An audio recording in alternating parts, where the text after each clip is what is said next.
दोस्तों, जिस तरह से यहाँ पर माजी मंत्री आरिफ नसीम खान साहब ने यहाँ पर इफ्तार पार्टी का एहतमाम किया था और हज़ारों सैकड़ों की तादाद में लोग यहाँ जमा थे। बड़े बड़े मिनिस्टर, एमएलए सभी ने यहाँ पर मदऊ होकर एकता और भाईचारगी का पैगाम दिया।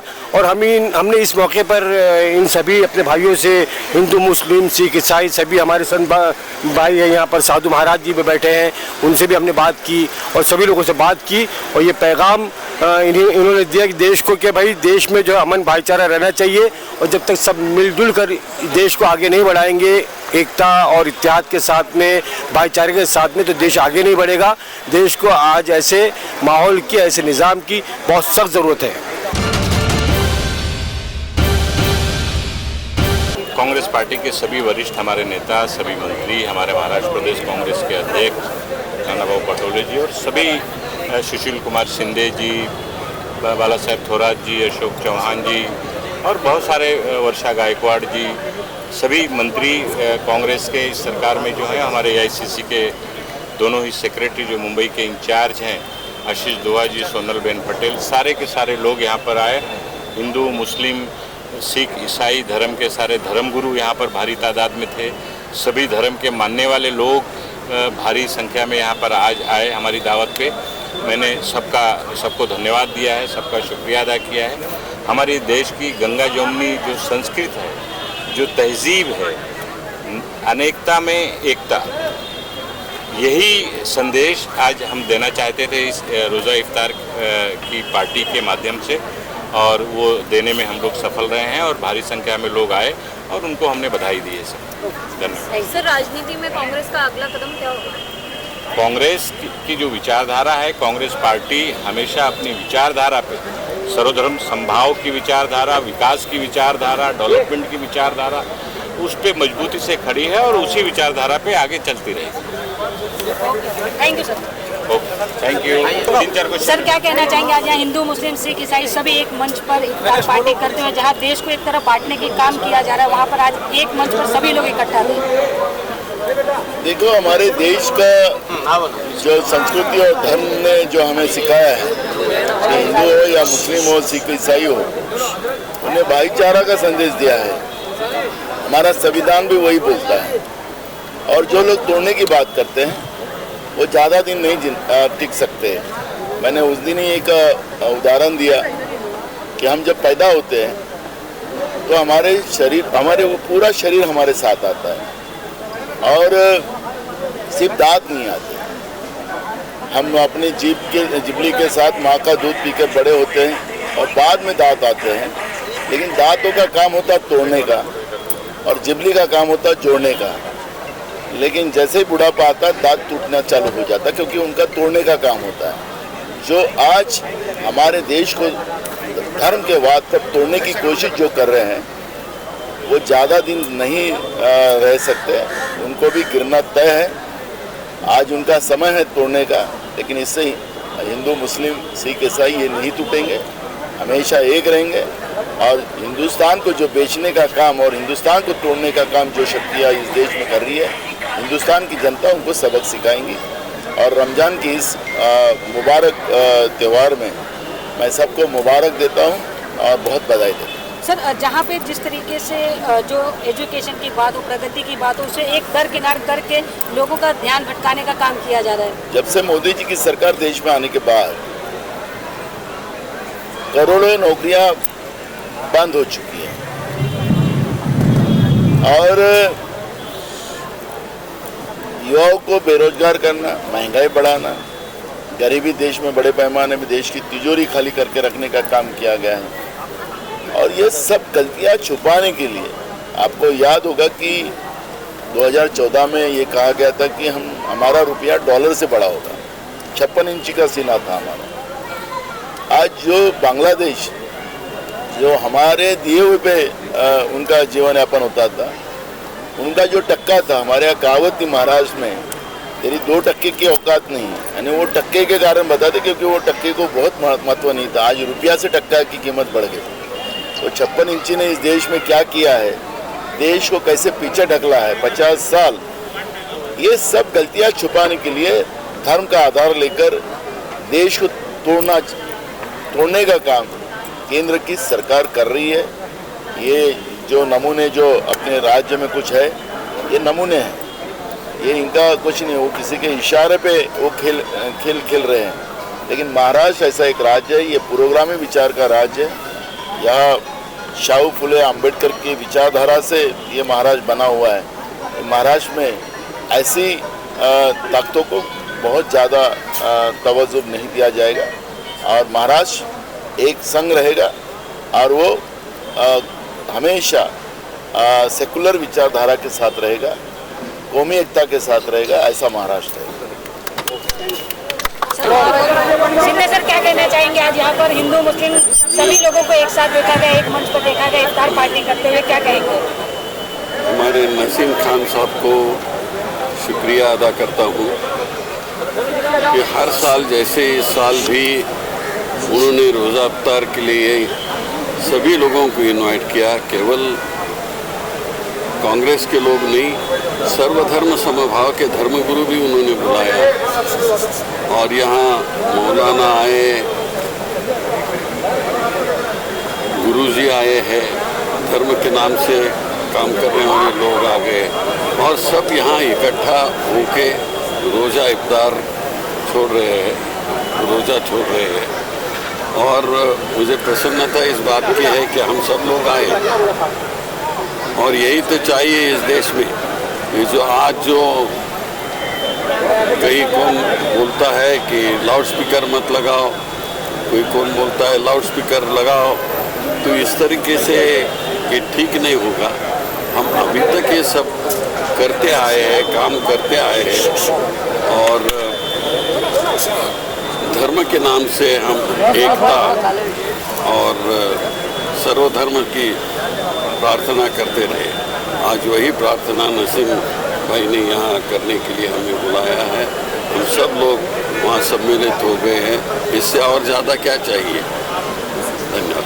सर एक सवाल है सर, बहुत अहम सवाल है कि आज हमारा देश भारत बुलडोजर से चल रहे हैं, बाबा साहब के संविधान से चल रहे हैं। भाई बाबा साहब के संविधान से सबको चलना है, चलेगी की बात नहीं, सबसे चलना है।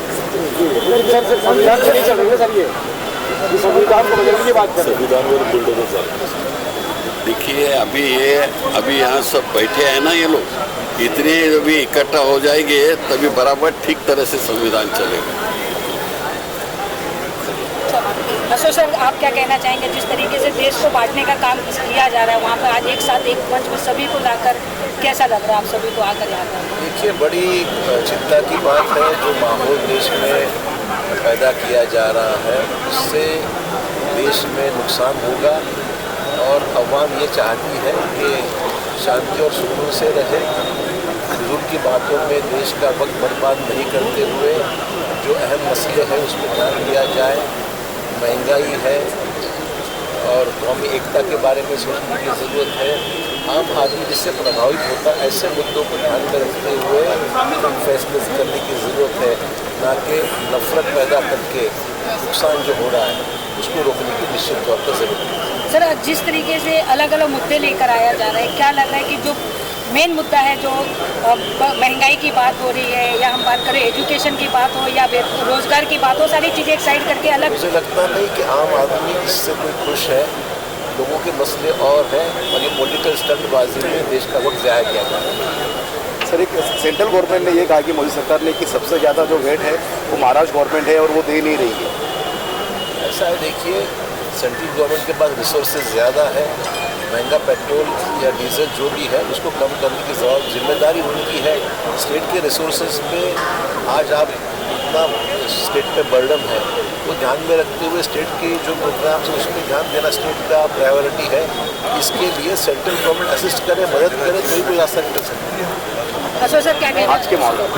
देखिए आज हमारे साथी भाई नसीम खान जी ने दावती इफ्तार में हमको सबको न्योता देकर बुलाया है और उनके क्षेत्र से जिस क्षेत्र की वो नुमाइंदगी करते हैं वहाँ से हज़ारों तादाद में उनको चाहने वाले उनके साथी यहाँ सब इकट्ठा हुए हैं और एक रोज़े की दावत में हम सब शरीक हुए हैं।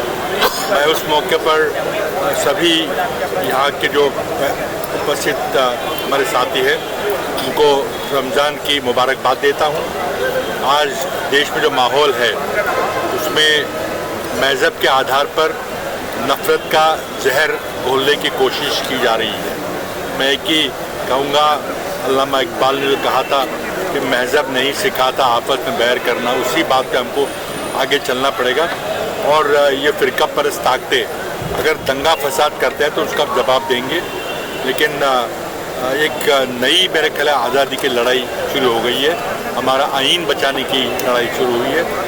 1940 की दशक में हमने ब्रिटिशों के खिलाफ जंग लड़ी थी। अब ये फ़िरका परस्त ताकतों के खिलाफ जंग लड़ने की बात है और आइन को बचाने की बात है। लेकिन मैं समझता हूँ कि हम सब इकट्ठे होकर जो भी हमारे आइन में, हमारे संविधान में विश्वास रखते हैं, वो सभी ताकतें अगर इकट्ठी होंगी तो ये फ़िरका परस्त ताकतें हमारा कुछ नहीं बिगाड़ सकती। इस आज पाक अवसर पर, रमज़ान के पाक महीने में आप सभी को मैं अपनी तरफ से मुबारकबाद देता हूँ और देश में अमन और शांति का माहौल रहेगा। इसके लिए हमारी महाआघाड़ी सरकार पूरी कोशिश करेगी। उस अमन शांति को बिगाड़ने की कोई अगर कोशिश करेगा, अपने सूबे में करेगा, तो उसको मुंह तोड़ जवाब दिया जाएगा। सर, पेट्रोल डीजल के दाम इतने बढ़ रहे, इतनी महंगाई बढ़ रही है, आम जनता कैसे सर्वाइव करे, इस पर क्या कहना चाहिए? देखिए, इसको तो प्रधानमंत्री को पूछना चाहिए कि आप पिछले 7-7.5 साल में डीजल पेट्रोल पे एक्साइज ड्यूटी बढ़ाकर नरेंद्र मोदी ने 27 लाख करोड़ रुपए इकट्ठे किए हैं। एक तरफ हमारी जो जीडीपी ग्रोथ रेट है वो घट रही है, उसके कारण हमारे टैक्सेस कम हो रहे हैं। तो सरकार चलाने के लिए मोदी जी के पास पैसा नहीं है, तो 3 रास्ते हैं। एक तो कर्जा निकाल रहे हैं बहुत सारा, दूसरा कर बढ़ा रहे हैं, टैक्सेस बढ़ा रहे हैं, और तीसरा जो हमारे पब्लिक सेक्टर अंडरटेकिंग्स है उनको बेच रहे हैं। ये सारी चीज़ें करके फिर भी देश के सामने दिक्कत आ रही है।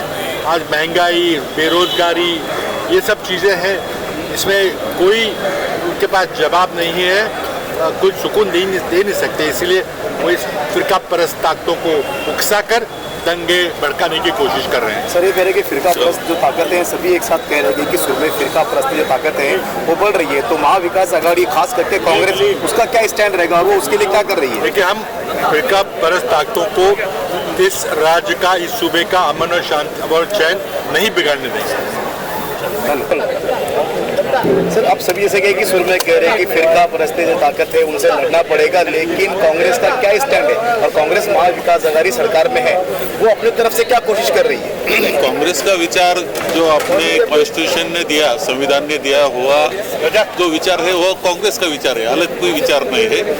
और आज देख रहे हैं कि केंद्र से जो भाजपा की सत्ता है वो तो उसके लिए तो वो तो पूरी खिलाफ जा रही है। उनका जो सब जो एक्शंस है वो तो कॉन्स्टिट्यूशन के खिलाफ है, तो हम उसको फाइट करना पड़ेगा। फिर एक आज़ादी की लड़ाई हमें लड़नी पड़ेगी। थोड़ा सा जिस तरीके से आरोप प्रत्यारोप एक पार्टी दूसरे पार्टी पर लगा रही है, उससे जनता कहीं ना कहीं परेशान है। सबसे बड़ी चिंता की बात उनको ये है कि वो किसकी तरफ है। नहीं, ऐसा ये देखेंगे आप जो यहाँ महाराष्ट्र में हो रहा है उसके पीछे कौन है, कौन स्टार्ट करता है, एग्रेसिव पार्टी कौन है, आप देखेंगे तो आपको समझ में आ जाएगा कि बीजेपी, केंद्र सरकार बीजेपी इसके पीछे है और महाराष्ट्र में अशांति निर्माण करने का प्रयास वो कर रहे हैं। लेकिन महाविकास आघाड़ी हमारी बहुत भक्कम है, हम माननीय मुख्यमंत्री महोदय के साथ में है और उनके साथ जो हो उसके साथ में जो करना होगा वो महाविकास आघाड़ी, हमें तीनों पार्टी और हमारे मित्र पक्ष करेंगे। मुख्यमंत्री ने आज कहा कि 5,500 करोड़ जो है जीएसटी का बाकी है केंद्र सरकार के ऊपर, वो अभी तक नहीं मिला, लेकिन केंद्र सरकार जो है राज्य सरकार पे एक तोहमत लगा रही, क्यों वैट कम नहीं करती? ये बहुत सच है कि आज का माननीय पंतप्रधान महोदय ने कहा कि स्टेट ने भी कुछ कम करने चाहिए, टैक्स कम करने चाहिए, लेकिन महाराष्ट्र सबसे ज़्यादा टैक्स देने वाला स्टेट है। सबसे ज़्यादा टैक्स कलेक्शन में महाराष्ट्र का हिस्सा होता है और उसमें से जो महाराष्ट्र को मिलना चाहिए वो मिलता नहीं है। एक टाइम तो ऐसा था कि 50,000 करोड़ आपके जीएसटी के आने वाले थे, जो हमारे थे, महाराष्ट्र के थे, लेकिन वो मिल नहीं रहे थे। आज भी 25,000 करोड़ उनके बाकी है, वो मिल नहीं रहे। तो ऐसा है कि महाराष्ट्र अगर स्टेट चलाना है तो ये टैक्स जो हमारा है वो तो मिलना चाहिए हमें, वो परतावा मिलता नहीं है, ये स्थिति आज है। चलो, जहाँ पे देश को बांटने की बात की जा रही है, हिंदू मुस्लिम सभी चीज़ें एक दूसरे पे चल रहा है, यहाँ पर एक साथ एक तरीके से एक लोगों को इकट्ठा करने के बाद आप लोग आए यहाँ पर, कैसा लग रहा है? नहीं, साथ में आना ही चाहिए। आपको देश चलाना है, देश को आगे लेके जाना है, तो ये विविधता जो है वो ताकत बननी चाहिए। और पूरी कांग्रेस की तो यही विचार है और ये विचार के साथ हम जा रहे हैं, इसलिए ये माहौल आप देख रहे हैं कि सब साथ में है। सोनल मैम, क्या कहना चाहेंगे? आज यहाँ पर हिंदू मुस्लिम सिख सभी एक साथ एक मंच पर दिखाई दे इफ्तारी करते हुए, कैसा लगा यहाँ पर आने के बाद? आज ये जो इफ्तारी का प्रोग्राम है, 25 रोज़ा हो गए हैं, तो ये बहुत बड़ी तपस्या है। उसमें जो रोज़ेदार थे सबने इफ्तारी किया, हम सबने भी उसमें पार्टिसिपेट किया, बहुत अच्छा कार्यक्रम था। और ख़ास करके यहाँ पे सारे मजहब के जो लोग आए थे, तो एक बहुत बड़ा संदेश है। आज का जो माहौल है उसमें ये हमारा जो पूरा एक इंडिया का जो आइडिया है ये यहाँ रिप्रेजेंट करता है, भले छोटे ही स्तर पे हो, लेकिन आइडिया ऑफ इंडिया जो है उसको रिप्रेजेंट करता है। और उसको हम किस तरह से ज़्यादा स्ट्रेंथन करें और उसको कैसे आगे ले जाए, ये हमने सबने बात भी की और उसको ही हम आगे ले जाएंगे। मैम, जहाँ पर देश में एक माहौल चल रहा है, हिंदू मुस्लिम आपस में किस तरीके से विभाजित हो सकते हैं, यहाँ पर एक मंच पर सभी इकट्ठा हुए थे। हाँ, सही बात है, वही मैंने बताया कि सब एक मंच पे हिंदू मुस्लिम और धर्म के लोग भी इकट्ठा हुए थे। तो एक ये बहुत बड़ा मैसेज है और इतने सारे लोगों ने उसमें पार्टिसिपेट भी किया, तो मैसेज हम आगे लेके जाएंगे मुंबई में। Thank you.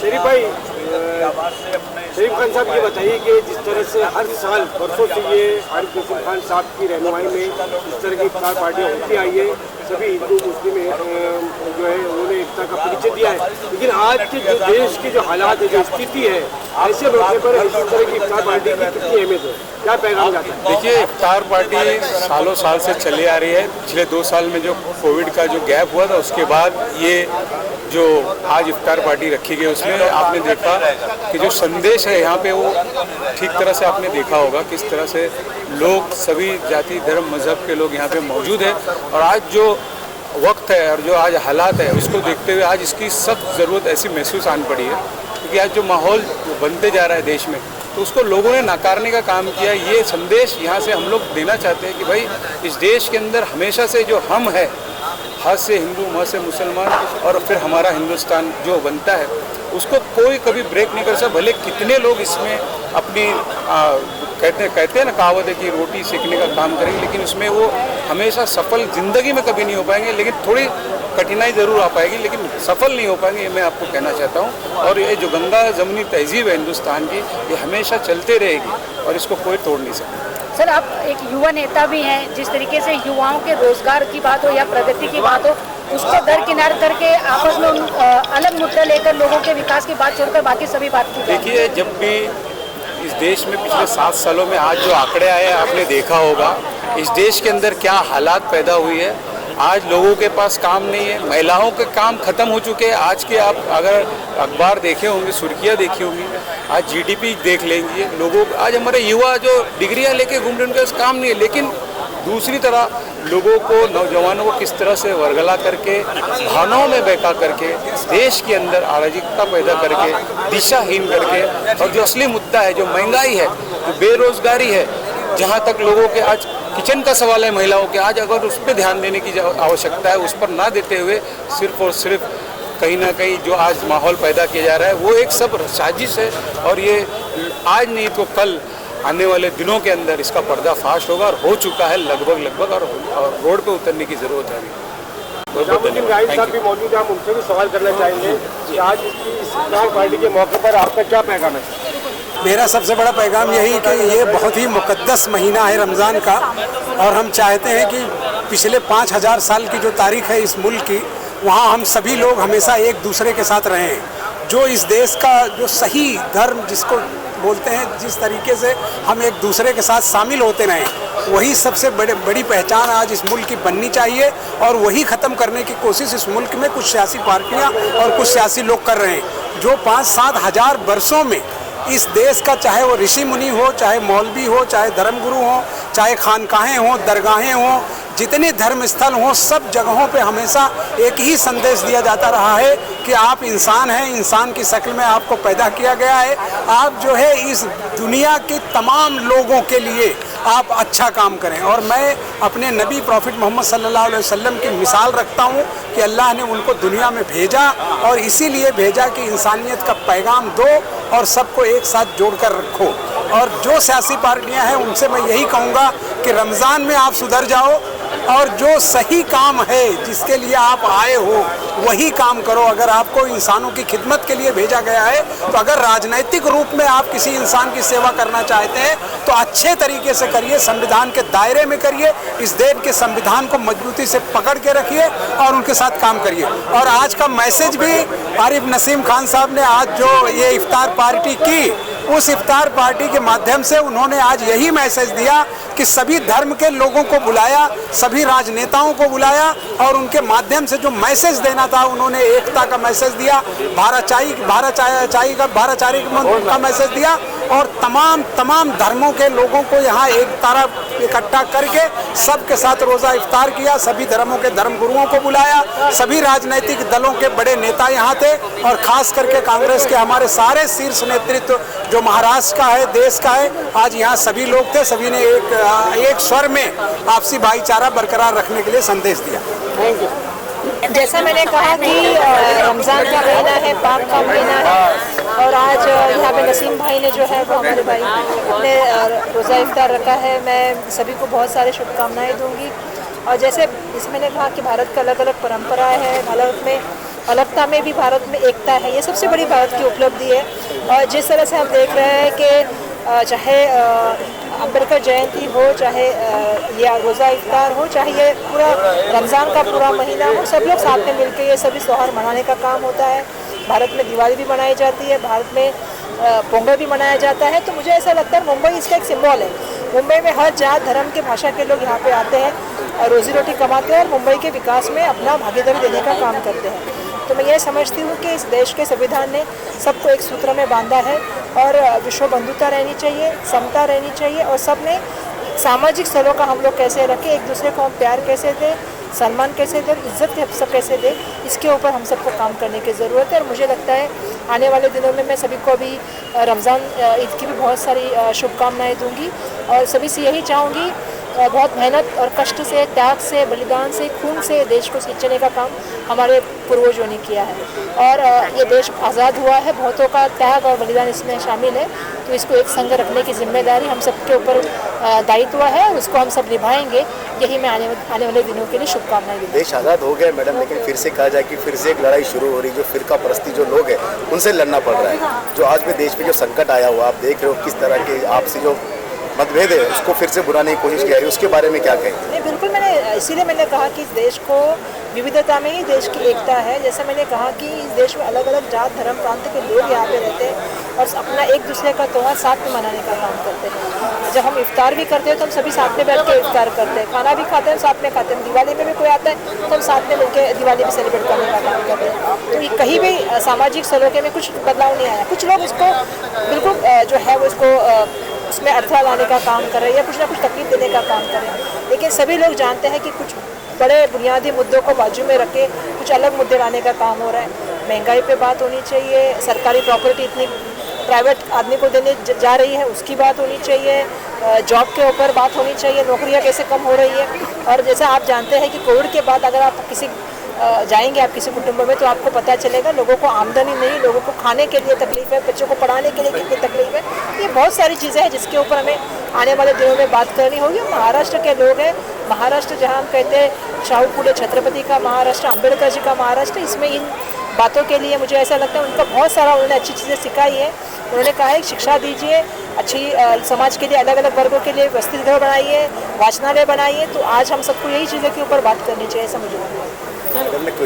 वजह आप क्या कहना चाहेंगे आज की इफ्तार पार्टी में नसीम खान साहब? आज की ऐसी बात है, हमारे नसीम भाई ने जो रखा है सब जात धर्म पकड़ के सबको एक साथ में मुआजरा खेले, तो एक आचार से एक विचार से कोई जात भेदभाव नहीं मानते और माने भी नहीं अभी तक। तो ये सबको मिला के वो उन्होंने ये रखेल है। देश में आज जिस तरह से अलग करने की कोशिश की जा रही है, आप क्या बोलेंगे? नहीं, बहुत अच्छा नसीम खान साहब जैसे हनुमान चालीसा में बताया गया है, चारों जो प्रताप तुम्हारा, ऐसे नसीम साहब चारों वेदों का सार बहुत बहुत। आज देश में जिस तरह तोड़ने की कोशिश की जा रही है, हिंदू मुसलमान को बांटने की कोशिश नहीं, एकता बना के रखेंगे नसीम साहब। नसीम साहब को बना के रखे, देश के लोगों की जिम्मेदारी क्या बनती है? देश के लिए भी चाहिए। ठीक है सर, आप क्या कहना चाहेंगे आज की हालात? आज की जो यहाँ से हुआ है आपके सामने ही, इंसानियत के नाम पे एक बहुत अच्छा एक मैसेज मिला पूरी दुनिया को। हाँ जी, पूरे देश को पूरी देश के वो लोग जो है देश को तोड़ना चाहते हैं, उनको ये चीज़ देख के शर्म आनी चाहिए। सर, आप क्या बोलेंगे? सर, जो किया है कांग्रेस पार्टी ने सब धर्मों के लिए किया है, कोई भी झगड़ा ना करे, लेकिन कुछ लोग हैं जो तोड़ना चाहते हैं देश की अखंडता को, और नहीं तोड़ना चाहिए, वो गलत है। हिंदू मुस्लिम सिख ईसाई सब साथ में चलना चाहिए और नहीं करना चाहिए। यही तो ही देश आगे बढ़ेगा। देश आगे बढ़ेगा। हाँ जी। कांग्रेस का जो पैगाम है सबको साथ में लेकर चलने का जी, और आज जो देश को जो है फिर कांग्रेस की जरूरत है या नहीं है? जी, ये गलत हो रहा है जो ये हमारे देश को तोड़ने की बात हो रही है। जी, पिछले 20 साल से 25 साल से नसीम खान जी अपने इस एरिया में सभी धर्मों को एक साथ लेके चल रहे हैं, और ऐसा होना भी चाहिए। जो एक नेता है और कुशल नेता है, उसका यही धर्म होना चाहिए कि वो सब धर्मों को एक साथ लेके चले। और जो ये इफ्तार पार्टी रखी गई है, इसमें सब धर्मों के व्यक्तियों को बुलाया गया है, और इसकी ये निशानी ही है कि आप सब धर्मों को लेके चल रहे हैं, और ये होना भी चाहिए। हम हिंदू मुस्लिम सिख ईसाई आपस में हैं भाई भाई, तो ये बात तभी सिद्ध होगी जब हम एक साथ चलेंगे। देश के जो प्रधान सेवक है जो हमारे नरेंद्र मोदी, उनको ये बात समझ में आनी चाहिए कि नहीं आनी चाहिए? जी, आनी तो चाहिए। अभी ये उनके ऊपर है, जो सब चीज़ देखते हैं तो वो भी देखते होंगे, उनको भी सब चीज़ का पता चलता होगा। तो जो चीज़ गलत है वो गलत है, जो अच्छी है अच्छी है, ये चीज़ तो ज़रूरी है, वो भी देखते हैं, तो उनको भी इस चीज़ के ऊपर चेंज करना चाहिए। बहुत बहुत धन्यवाद आमना सामना मीडिया से बात करने के लिए।